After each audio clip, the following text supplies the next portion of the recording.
Bonjour et bienvenue à ce Market Live. Nous sommes ensemble pendant 30 minutes. Nous allons voir donc aujourd'hui un Market Live action avec cette journée importante et les élections présidentielles ce soir. Donc nous parlerons action, mais nous parlerons également indice. Nous regarderons donc le Nasdaq 100, le DAX 30 et puis regarderons deux actions. Donc une action Ant Group qui était Ant Financial avant, qui appartient donc à Alibaba et qui devrait faire son introduction en bourse, la plus grosse au niveau mondial. On en parlera dans cette partie.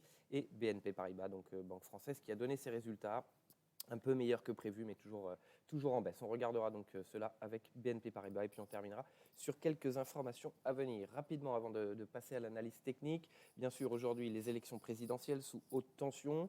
Donald Trump et Joe Biden, donc dernière ligne droite avant les élections. Donc ce soir, en tout cas, les résultats, les élections vont commencer tout au long de la journée, sachant qu'il y a déjà 100 millions de personnes aux États-Unis qui ont voté. En 2016, il y avait 137 millions de personnes en tout qui avaient voté. Ici, nous sommes déjà à 100 millions avec les votes par correspondance. Bien sûr, la situation est différente, mais il pourrait y avoir un taux de participation historique donc, aux États-Unis. On suivra ça donc, toute la journée. Et puis, bien sûr, ce soir, on se retrouvera à 20h30, donc un live avec plusieurs débats, les élections présidentielles, bien sûr, les deux candidats. Et puis, on terminera également sur l'impact éventuel sur les marchés. Et puis, retour demain matin à 6h avec normalement les résultats et en tout cas l'impact réel sur les marchés. Ce sera avec Alexandre Baradez. On va donc commencer sur ce Market Live. L'information, vous pouvez également la retrouver sur le site IG, ici sur les actions et d'abord sur les indices, donc les marchés américains qui ouvrent donc à 15h30. Nous sommes ici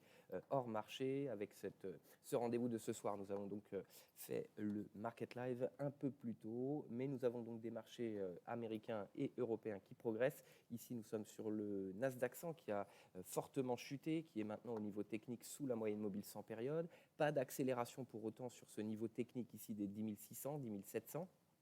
Et un rebond, mais qui est très léger par rapport à ce qu'on a observé sur le Dow Jones, le S&P 500. On voit donc certains risques sur les valeurs technologiques, des fonds qui commencent enfin à se poser la question d'une justification d'une valorisation aussi élevée pour les grandes valorisations technologiques américaines et donc qui amène à des tensions sur les valeurs technologiques, même Amazon qui était en baisse, Apple qui sont pourtant deux valeurs qui tirent le marché vers le haut. Et donc des craintes de rebalancement des portefeuilles qui pourraient intervenir. Nous en parlerons de la même façon, ces rebalancements et en fonction du président, mais également en fonction des élections du Congrès, on en parlera également ce soir. Au niveau technique, dans la journée, les indices pourraient continuer de progresser avec pour autant peut-être une réduction de la hausse sur la fin de journée avec voilà, des positions comment dire, de sécurité finalement pour les personnes qui sont à l'achat, de mettre peut-être des turbos ou des options sur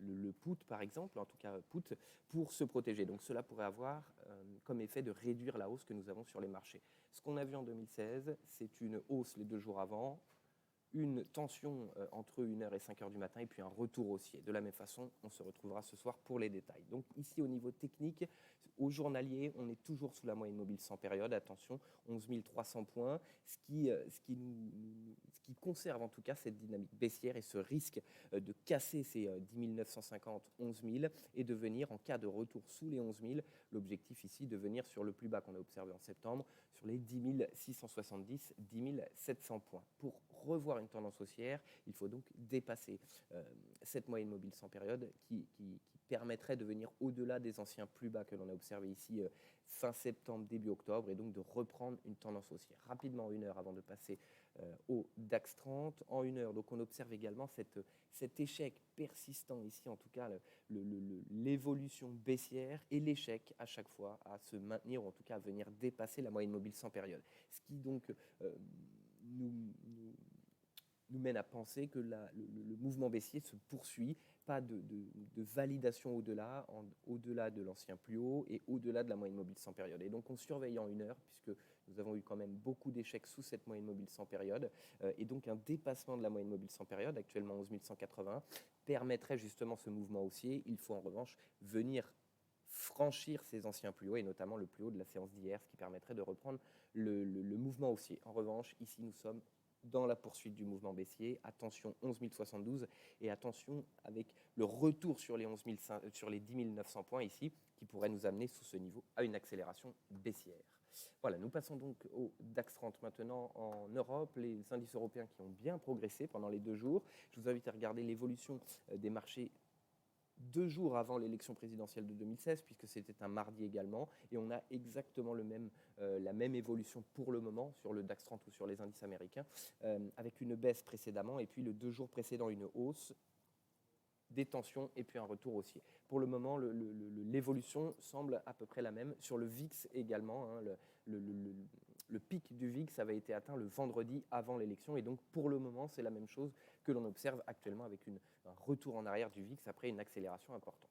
Au niveau du DAX, de la même façon, on a des niveaux techniques importants.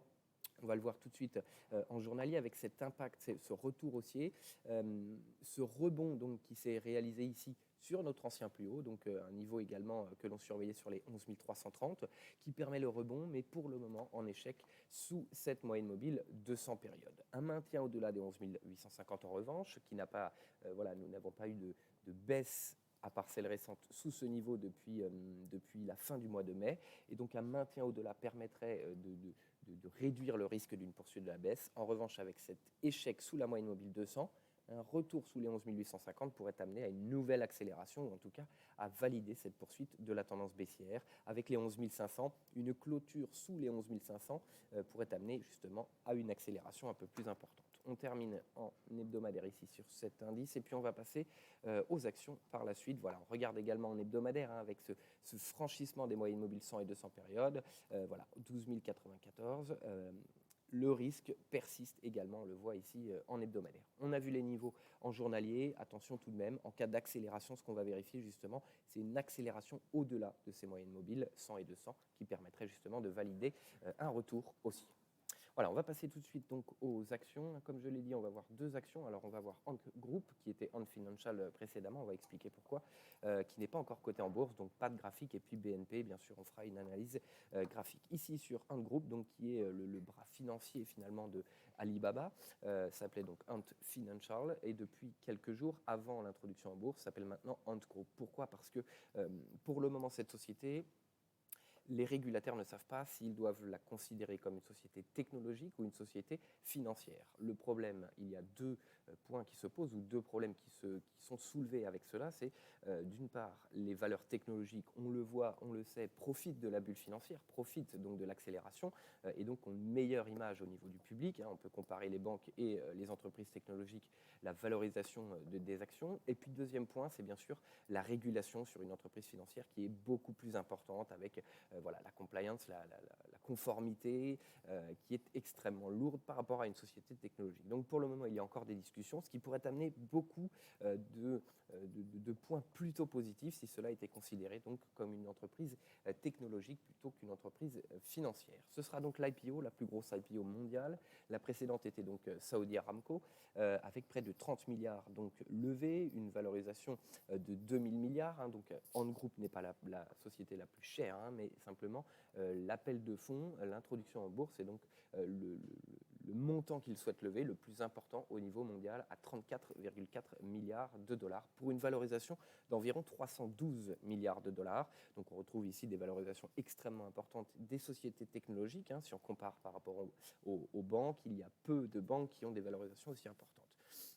Ici, donc, cela donnerait environ 31,4 fois le profit net attendu en 2021, donc assez élevé, mais à peu près en adéquation avec les sociétés technologiques que l'on retrouve, même si l'on compare PayPal, parce que finalement, Ant Group, à la base, c'est un système de paiement. C'est donc la société qui a été créée pour développer Alipay. Alipay qui est extrêmement utilisé, des milliers de milliards de transactions chaque année, et donc à la base c'est une société qui fait la même activité que PayPal. PayPal est valorisé actuellement 45 fois son profit net. Donc voilà, il y a quand même une société qui pourrait être peu élevée, ou en tout cas une valorisation par rapport aux valorisations que nous avons actuellement sur ce secteur, qui pourrait être plutôt bon marché finalement.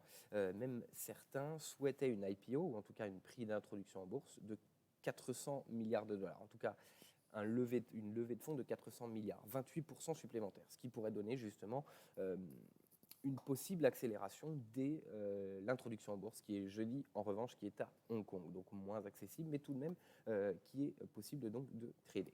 Donc on l'a vu, les sociétés technologiques ont fortement gonflé. Attention tout de même aux risques actuels, attention au niveau également de l'élection présidentielle, mais ici on l'a vu, la Chine, l'Asie est en train de repartir de plus belle, bien en avance par rapport à l'Europe ou encore aux États-Unis. Et donc voilà, une société technologique qui est tout de même une société également dans le paiement et qui est en Chine principalement. C'est tout de même 3 points qui sont plutôt positifs. Rebond de la Chine, les paiements électroniques qui est en pleine explosion, et bien sûr les sociétés technologiques qui ont une valorisation extrêmement importante. Donc 3 points qui pourraient être plus positifs à court terme comme à long terme sur un groupe. On aura le temps d'en reparler, comme je le dis. Introduction en bourse jeudi, il y a d'autres événements, les élections, puis la Fed, mais nous suivons tout de même cette introduction en bourse de M Capital, de M Group, pardon. Pas d'analyse graphique, donc comme je le disais, c'est une société qui n'est pas encore introduite en bourse. On en reparlera et on aura le temps au fil des semaines, des mois, des années de refaire des analyses techniques sur Ant Group. Pour poursuivre donc sur BNP Paribas, on aura une analyse graphique par la suite. Ici, BNP Paribas, donc c'est un tableau un peu complet.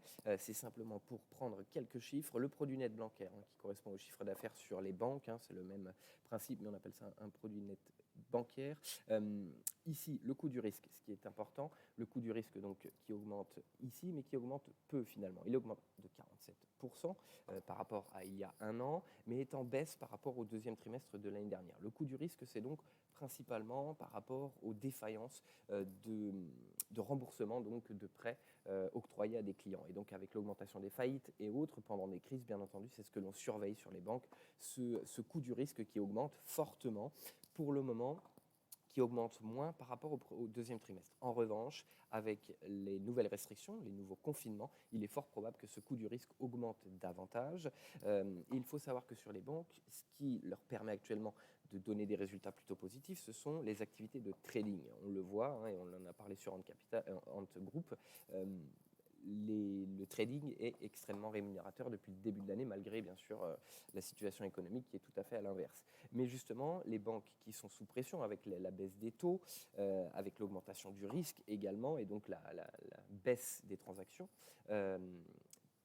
ont des résultats plutôt positifs grâce à ce trading. Si le trading s'arrête, ou en tout cas si l'évolution des marchés financiers est moins volatile, ou en tout cas s'il y a une perspective de bénéfices beaucoup moins important, les taux bas, eux, vont rester, et donc, d'une part, les bénéfices des banques vont baisser, et d'autre part, le coût du risque en tout cas, va augmenter avec ces nouvelles restrictions. Donc attention tout de même au secteur bancaire qui est sous pression, qui résiste avec des injections de liquidités extrêmement importantes, mais tout de même qui va faire face à de nombreuses faillites, à de nombreux défauts de remboursement.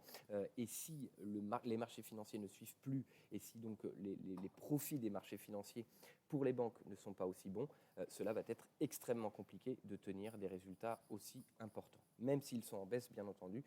Ici, on a ici donc une baisse du résultat net de 2,3%, donc ce qui est plutôt bien, un PNB qui est stable, donc produit net bancaire qui est le chiffre d'affaires.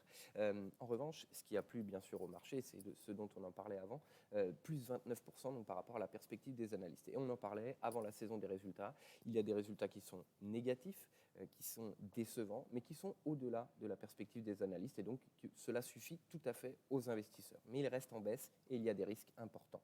Le coût du risque donc a été limité, même s'il y a une augmentation importante, avec la baisse des coûts de gestion que l'on retrouve ici à moins 3,2%, frais de gestion, moins 3,8%, et également avec cette baisse justement des créances, ou en tout cas des dépréciations d'actifs ou des réserves mises pour les défauts donc, de remboursement des clients. Donc tout cela permet l'amélioration. Attention tout de même sur le quatrième trimestre. On va regarder sur le graphique, mais il est fort probable, surtout si le marché financier n'évolue pas de la même façon, que les banques soient sous pression au dernier trimestre. On va regarder tout de suite l'action BNP Paribas, qui est tout de même extrêmement basse, qui arrive à des niveaux extrêmement bas. Mais si l'on compare par exemple la Société Générale, c'est une des banques qui se maintient le mieux. On pourrait revenir ici s'il y avait une tension justement, avec ces réductions et ces perspectives qui pourraient être sous pression, un retour donc sur ce support oblique depuis la crise de 2008,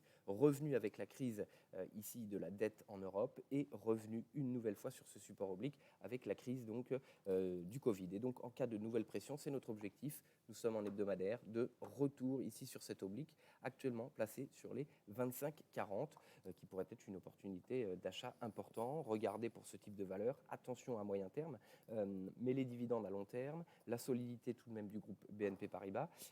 En revanche, c'est de savoir si les banques vont rebondir à court terme ou non, mais il est peu probable, donc il est plus probable que les résultats du quatrième trimestre soient une nouvelle fois sous pression, ce qui pourrait donner l'occasion justement de revenir sur cet oblique depuis 2008 et donc 25,50 pour repartir à la hausse par la suite et pourquoi pas profiter de l'évolution long terme et de la rentabilité du dividende par rapport à un coût d'achat très peu élevé. Voilà donc pour cette action et ces actions. Nous allons terminer donc avec 2 publications à venir, bien entendu. Au-delà des élections présidentielles, dont on parlera ce soir, je le rappelle, à 20h30, à partir de 20h30 et demain à partir de 6h avec Alexandre Baradez, nous aurons la conférence de presse jeudi de FOMC et donc le compte-rendu de la politique monétaire. Donc si jamais nous avons des tensions sur les marchés avec les élections, il y aura quand même Jérôme Powell qui sera là pour rassurer les marchés. Donc voilà, une évolution une tension qui pourrait être de court terme. On regardera ça, en tout cas ce sera jeudi à 20h30 comme d'habitude, les taux qui ne vont pas bouger et puis la conférence de presse. Deuxième publication également, pour terminer la semaine, les créations d'emplois dans le secteur non agricole. Hein. On voit l'évolution ici, mais une hausse de la création d'emplois non agricoles qui est en train de se réduire petit à petit. On attend 600 000, précédemment 661 000. Voilà donc pour ce Market Live. On se retrouve donc ce soir à 20h, le live pour les élections présidentielles, demain à 6h, de la même façon pour les résultats des élections présidentielles, et puis le Market Live d'Alexandre Bardez, demain à 11h, avant le Market Live matières premières demain. Merci et très bonne journée à tous.